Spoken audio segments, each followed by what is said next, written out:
How to rename chats on ChatGPT. Hello everyone, welcome to Tech Talks. To rename chats on ChatGPT, open any web browser.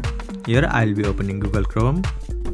Here on top of your screen you can see this search box. So click on that and then type in chat.openai.com and then click on search. This will open up ChatGPT. Here after opening ChatGPT, on top left hand side of your screen you can see this icon double dash. So click on that. Now here you can see all of your chats. So search for the chat that you want to rename. Here I will rename this chat. So open the chat that you want to rename. You can do this by simply tapping on the chat. Now after opening the chat, click on the double dash bar again. Now double tap on the chat that you want to rename. And then you will see a keyword pop up. So erase the old name and type the new name. After typing, click anywhere on the screen.